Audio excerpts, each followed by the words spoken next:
مساء الفل. تعالوا نبتدي نرجسية من أولها. تعالوا نبتدي نتكلم عن موضوع من أوله. طيب، هما النرجسيين عايزين ايه؟ النرجسيين ايه اللي هما بيدوروا عليه من أول ما بيقرروا يبقوا نرجسيين، وبنحط على تحت بيقرروا دي كذا خط لحد ما ربنا يعني ايه بياخد أمانته. النرجسيين بيدوروا على حاجتين، والحاجتين منفصلين مرتبطين. هقول لكم ازاي. الحاجه الاولانيه، النرجسي بيدور على انه يسيطر سيطره تامه على كل ما حوله. كل ما هو يتحط تحت ايده هو لازم يسيطر عليه. بيسيطر بطرق مختلفه وهنتكلم فيها بعدين. كل ما هو حوله وكل ما هو من هو حوله بيعتبرهم ملكية خاصة، حتى لو الشيء ده بتاع حد تاني من اللي حواليه. ازاي؟ يعني لو انا عايشة مع ام نرجسية، هي بتعتبر حاجتي حاجتها، اوضتها اوضتي، اصحابها صحابي، هدومي تبعها، تقول اللي هي عايزاه فيهم. كل حيطة كل شبر في البيت بتاعها تحت سيطرتها التامة. ولو الأب كذلك، ولو الصديقة كذلك. أي حد نرجسي ركزوا في الحاجة اللي حواليه، كل حاجة بيعتبرها مشاع، كل حاجة بيعتبرها ملكية خاصة طالما في محيطه. تمام؟ طيب، يبقى أول حاجة السيطرة والملكية. أنا بسيطر وبملك. تمام؟ ولما بملك بسيطر لأنها حاجتي، ولو سيطرت يبقى انا بملك لانها انا بسيطر، دي حاجتي. تمام؟ طيب، الحاجة التانية، انا محتاج او محتاجة كنرجسية ابقى في محط الانظار 24 ساعة 7 ايام 365 يوم في السنين عمري كلها. ولا ثانية انا هينفع ابقى مش في محط الانظار، ومش في بال ناس كتيره، ومش عامله لناس كتيره قصه سلبيه ايجابيه. ما يفرقليش لو سلبيه، يا ريت يعني ده لو سلبيه، لو ناس بتفتكرني بالخوف، او بتفتكرني بالشر، او بتفتكرني ان انا خبيثه، او بتفتكرني ان انا قلقانين مني، يا فرج الله، ده حاجه جميله جدا جدا جدا، بعكس البشر كلهم. فانا عايزه اسيطر وامتلك وابقى محط الانظار ومحط جذب انتباه كل ثانيه انا موجوده فيها في اي حته على وجه الارض.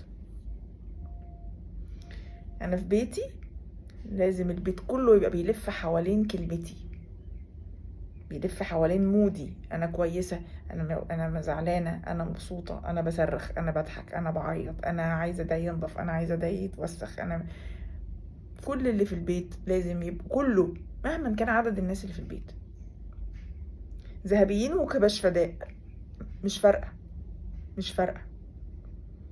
لو انا في الشغل لازم كل الناس اللي بتشتغل تحت رئاستي يلفوا في فلكي. مفيش كلمه تتقال غير لما اكون عارفاها او عارفها. مفيش حاجه تحصل من ورايا. اللي اكبر مني مرؤوسين بتوعي لازم يكونوا يستشيروني في كل حاجه، والا يبقوا وحشين وبقوا مش لطاف، وما يعني مش كويسين، لانهم مش واثقين في ان هم يدوني انا كل المفاتيح في ايدي. والناس اللي على قدي على مستوايا لازم اكون عامل عندهم يعني علامه، لازم اكون معلم. النرجسي لازم يعلم بشلة في وش اي بني ادم. خير شر غالبا بيبقى شر، ولو ابتدى خير بيقلب شر. بس انا لازم اكون عامل علامة في حياة كل من تعامل معايا. ويترز، في كافيه ولا في ريستوران، لازم يبقى عارفني بالاسم وعارف انا بحب ايه وما بحبش ايه. وعشان كده هتلاقوهم عادة ما بيحبوش يغيروا اماكن اللي بيروحوها، انهم عايزين يبقوا في المكان اللي معروفين فيه، بالذات لو واخدين معاهم حد ما خرجوش معاه قبل كده. ده انا عارف بقى مطعم، يا نهار ابيض تعالى بس اوريك. هتلاقوا ان هما مش بقول كل اللي بيعمل كده نرجسي، بس هما يعني في الاغلب هما بيبقوا عايزين دايما يبقوا موجودين في مكان هما معروفين فيه او تبعهم باي طريقه، بياخدوا فيه بقى ديسكاونت، الناس هناك عارفاهم، عملوا خناقه قبل كده، فالناس لما بيدخلوا بيبقوا مش طايقين نفسهم، فبرضه هو تمام انا مبسوط كده ايا كان. طيب السيطره بتحصل ازاي؟ يعني ازاي النرجسيين بيسيطروا على الناس اللي حواليهم؟ في طريقتين للسيطره، وكل طريقه منهم تبع نوع من انواع النرجسيين، وان انواع النرجسيين انا مش هفتح فيهم دلوقتي، هبقى اتكلم فيهم باستفاضه في فيديو تاني، بس هقولهم عشان الشيء بالشيء يذكر. جذب الانتباه بيبقى يا اما عن طريق التكبر والكبر الاثوريتي، اللي هو انا عندي سلطه، بالسلطه والزعيق وبالشخط وبالضغط، يبقى انا بفقد سيطرتي من فوق لتحت، بضغط الناس اللي تحتي. ده النرجسي الظاهر او النرجسيه الظاهره. وفي ضغط من تحت. ايه بقى الضغط اللي من تحت ده؟ انا مظلوم 24 ساعه في 7 ايام في الاسبوع من ساعه ما اتولدت، كل حياتي ظلم، كل الناس شايفيني غلط، كل الناس مش فاهميني، كل الناس بيعاملوني وحش، اهلي كانوا وحشين معايا واخواتي كانوا وحشين معايا واصحابي كانوا وحشين معايا، وما عنديش اصحاب عشان هم كل الناس وحشه، مش انا اللي عندي ابن 60 في 70، لا خالص، كل الناس وحشه، فمش هينفع يبقوا صحابي لانهم كده. وفي الشغل انا مهدور حقي ومهضوم حقي، يبقى بياخد له مليون جنيه وانا مهدور حقي ومهضوم حقي، ومفروض في ناس تانية بتقبض اكتر مني، وفي ناس تانية يعني بتشتغل اقل مني وانا بشتغل اكتر بكتير كده. فالسيطرة دي نوع من انواع السيطرة. هتقولوا لي ازاي؟ طب ما هو بيعمل ضحية. طب ما الضحية دي ما بتسيطرش؟ لا، الضحية بتسيطر. اللي دايما لعبة دور الضحية بتسيطر. ليه؟ لان بيكتسب استعطاف اللي حواليه بابتزاز عاطفي مرعب، ومن كتر ما بيحكي الحكاية وبيبقى مش عارفه مصدقها ولا لا، مش مشكلتي بصراحه، مصدقين من نفسهم ولا مش مصدقين نفسهم، بس من كتر ما بيحكوا الحكايه والزن على الودان امر من السحر، بتتصدق قوي.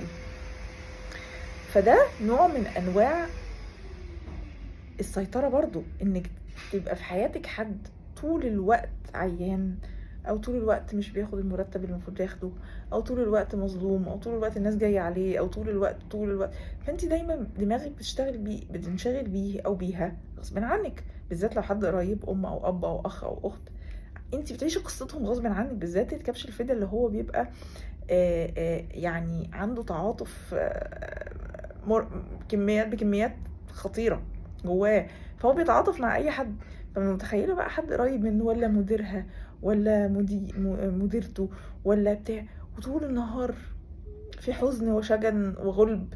طب ما هو دي سيطره، لانه هيخلي الناس تعمله اللي هو عايزه او تعملها اللي هي عايزاه لمجرد ان هي عيانه او مظلومه او فقيره او صح. فدي من نوع من انواع السيطره. اذا احنا عندنا نوعين السيطرة دول: سيطرة فوقية عن طريق استخدام السلطة، وسيطرة تحتية عن طريق أنا مظلومة طول الوقت. دول اللي بيستخدمهم النرجسيين في إنهم يخلوا دايما الناس اللي حواليهم بيلفوا في الفلك بتاعهم. الاستبداد ايه ده؟ ثانية، ليه مش نفس النضارة يا جماعة؟ مش حد يفكرني، انا بقول مصدعة ليه؟ كده احسن كتير. طيب والملكية بقى بانهم بيحسسوا الناس ان كل حاجة موجودة بتاعتهم عن طريق فرض السيطرة على الحاجة دي. يعني انتي لبستي الجيب دي ليه؟ ما مش حلوة عليكي النهاردة، بتاعتي وده جسمي وانا اللي نازلة، لا مش حلو، خناقة خناقة. ف ده بداية المشوار. هحاول ابتدي معاكم من الاول تاني كده عشان نلم الدنيا من الاول. نرتب افكارنا على النرجسيين بطريقتهم بانواعهم. هتكلم على انواع المره الجايه ان شاء الله، كل نوع بيعمل ايه وبيتصرف ازاي، وممكن كل نوع له كذا فيديو ممكن. ده باختصار طريقتهم وهم عايزين ايه: السيطره، تمام، والاستبداد، وان انا ابقى محط الانظار طول الوقت، يا شر يا بالخير، يا بزعق يا غلبانه، يا بسيطر وببقى عندي سلطه، يا انا يعني مفيش اغلى مني، بس هتسمعوني 24 ساعه في 24 ساعه عشان انا هقعد اشتكي طول حياتي، ومش سامعني هبهدله. تمام. وطبعا جزء كبير من السيطره اللي بيسيطروها على الناس هو انهم بيخلقوا قروض طائره عشان تساعدهم في مهمتهم، لان هم مش هيطولوا بقى كل البني ادمين، يعني هم نفسهم يطولوا، هم لو يطولوا الكوكب كله والله ما يتاخروا، بس يعني في برضو محدوديه في التعامل شويه. فبيبعت بيسخروا عليهم قروض طائره كده، بيسيطروا عليهم ويلعبوا في دماغهم ويخلوهم هم ايه، يروحوا يوصلوا رسائل للضحيه. لو كانت الضحيه مثلا عامله بلوك، ولا الضحيه مستبيعه، ولا بقت بتنفض، ولا فهمت فبعدت، بيوصلوا لها الرسائل عن طريق هذه القروض الطائره. ودي برضو هتكلم عليها في فيديو تاني ان شاء الله. الجروب بتاع التليجرام، هحب اقول لكم انتوا يعني برحب بيكوا فيه جدا جدا جدا، لاي ست حابه تلاقي دعم من الاذى النرجسي ايا كان نوع الاذى.